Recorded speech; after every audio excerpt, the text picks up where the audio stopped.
आनंद आशुलिपि मासिक पत्रिका प्रतिलेखन संख्या 19, 20 व 21, गति 110 शब्द प्रति मिनट। Be ready. 3, 2, 1 स्टार्ट। उपसभापति महोदय, यह हमारे समय की निशानी है कि आईसीसी की राष्ट्रीय समितियां अधिकांशतः विकासशील देशों में है। ऐसे देशों की संख्या काफ़ी अधिक है और कुल मानवता का 70% भाग वहाँ बसता है, लेकिन विश्व की कुल आय का बहुत कम अंश उनके हिस्से में आता है। हम में से ज़्यादातर देशों ने गत 25 या 30 वर्षों के अंदर ही औपनिवेशिक शासन से मुक्ति पाई है और उसके बाद से हम अपने लोगों के लिए आवश्यकता की चीज़ें उपलब्ध कराने और उनके लिए जीवन के न्यूनतम स्तर की व्यवस्था करने में लगे हैं।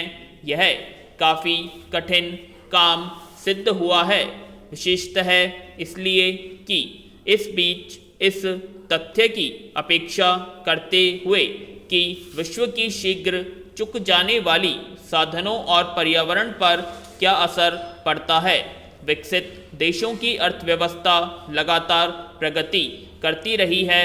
विकसित और विकासशील देशों के बीच असमानता बढ़ती गई है और विश्व की अर्थव्यवस्था के लिए संकट पैदा हो गया है। वह मुद्रास्फीति, मंदी और भुगतान असंतुलन के साथ साथ तेल और साधनों के संकटों से भी होकर गुजरी है। यह स्पष्ट है कि गत विश्व युद्ध के बाद विश्वव्यापी आर्थिक विकास और समृद्धि के उद्देश्य से जो प्रणालियां और जो संस्थाएं जन्मी वे अपर्याप्त सिद्ध हुई हैं। इसलिए अब तक एक नई विश्व अर्थव्यवस्था की मांग उठ रही है, एक ऐसी व्यवस्था की जो दुनिया के अधिकांश भागों से गरीबी हटाने के प्रयासों को बढ़ावा दे सके। यह केवल एक नारा नहीं है, यह एक अदम्य आवश्यकता है जो विकास की प्रक्रिया के दौरान उत्पन्न कठिनाइयों और निराशाओं के कारण पैदा हुई है। आपने जो विषय चुना है, यानी भविष्य में अंतर्राष्ट्रीय आर्थिक संबंध, वह उचित और सामयिक है। निरस्त्रीकरण के साथ साथ आज यह विश्व की एक सर्वाधिक महत्व की समस्या है और मानवता का भविष्य इस बात पर निर्भर करेगा कि इस समस्या का समाधान कितनी बुद्धिमत्ता और दूरदर्शिता के साथ निकाला जाता है। संयुक्त राष्ट्र द्वारा मई 1974 में स्वीकृत एक नई अंतर्राष्ट्रीय आर्थिक व्यवस्था संबंधी घोषणा के बाद से अभी तक इस विश्व में विभिन्न अंतर्राष्ट्रीय मंचों में विचार विमर्श के परिणाम स्वरूप शायद ही कोई प्रगति हो पाई है। अनेक योजनाएं रखी गई हैं।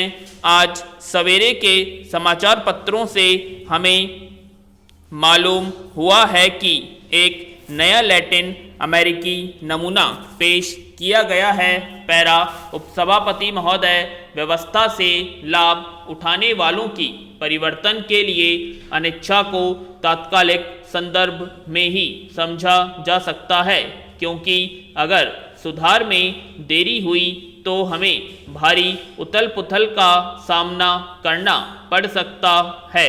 अध्यक्ष महोदय, आपने विश्व में परस्पर निर्भरता और शांतिपूर्ण समायोजन बढ़ाने के महत्व और परिणामों पर उचित ही जोर दिया है।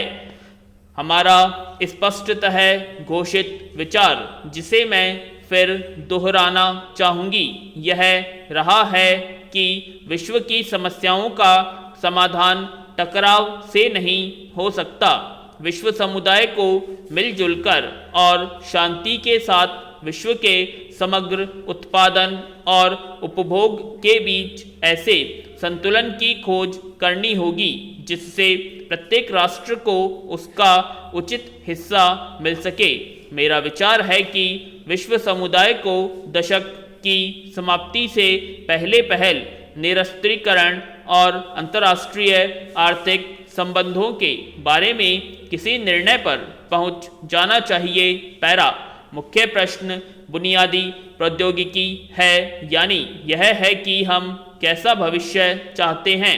क्या हम चाहते हैं कि विकासशील देश केवल कच्चे माल और सस्ते श्रम को जुटाते रहें और पूंजीगत सामान निर्मित वस्तुओं तथा प्रौद्योगिकी की अपनी अधिकांश आवश्यकताओं की पूर्ति के लिए विकसित देशों पर निर्भर रहें। कृषि हमारी अर्थव्यवस्था का सबसे बड़ा क्षेत्र है, उसे तब तक आधुनिक रूप नहीं दिया जा सकता जब तक उसको वैज्ञानिक और तकनीकी आधार न प्रदान किया जाए। इस परिवर्तन की आवश्यकता को स्वीकार करने की अनिच्छा के कारण ही विकासशील देशों के औद्योगिकरण के प्रयासों की आलोचना की जाती है और व्यापार प्रौद्योगिकी तथा विकास संबंधी वर्तमान व्यवस्था को जारी रखने का आग्रह किया जाता है। पैरा दूसरी ओर विकासशील देशों के दृष्टिकोण से यह कहा जा सकता है कि वे जिस हद तक अपने प्राकृतिक साधनों का इस्तेमाल अपने राष्ट्रीय उत्पादन के लिए नहीं कर पाते, उसी हद तक वे अविकसित हैं। इस शताब्दी के 5वें दशक के आरंभिक वर्षों की तुलना में वे अब यह महसूस करते हैं कि आर्थिक विकास एक जटिल प्रक्रिया है जिसके अंतर्गत प्रमुख रूप से उन्हीं के प्रयास को करना होगा, लेकिन इस प्रयास में वर्तमान आर्थिक संबंधों और रुझानों के रूप में एक बड़ी बाधा हो जाती है।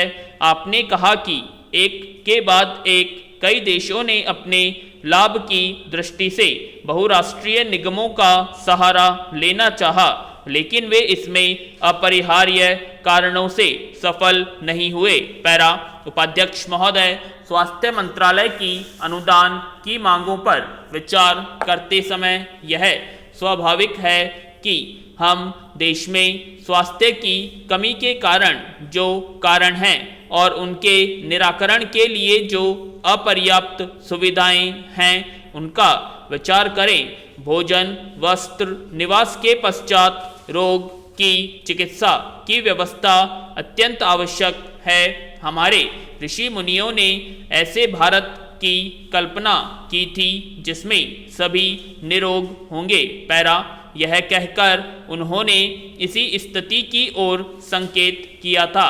आज तो इन बातों को कहने के लिए मेरे पास समय नहीं है, किंतु इस दिशा में जो प्रगति होनी चाहिए थी वह संतोषजनक नहीं है और आज भी चिकित्सा की सुविधाएं बहुत सीमित हैं। केवल गांवों में नहीं, नगरों में भी सर्वसाधारण के लिए अच्छी से अच्छी चिकित्सा प्राप्त करना अभी संभव नहीं हो सका है।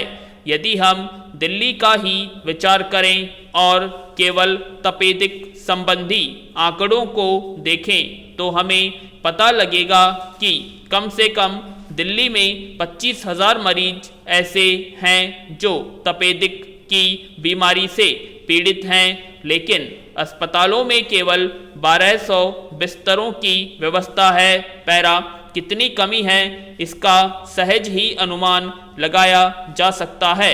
भारत की राजधानी में भी जब हम ये सुविधाएं नहीं दे सके, और इतना ही नहीं, जो तपेदिक से पीड़ित 25,000 रोगी है, हम उन्हें अलग भी नहीं कर सके। वे बस्तियों के बीच में रहते हैं और रोग को फैलाते हैं। उनको बिस्तर देना तो दूर रहा, उन्हें पृथक करने का काम भी नहीं किया जा सका, और मैं समझता हूँ कि इस दिशा में कितना करने के लिए कदम उठाया गया है इसका हमें थोड़ा सा संकेत मिलता है। पैरा दिल्ली की जब मैंने चर्चा की तो एक बात और भी कह दूं कि दिल्ली में अनेक अस्पताल हैं, लेकिन उनकी कोई केंद्रीय व्यवस्था नहीं है। पूर्णविराम।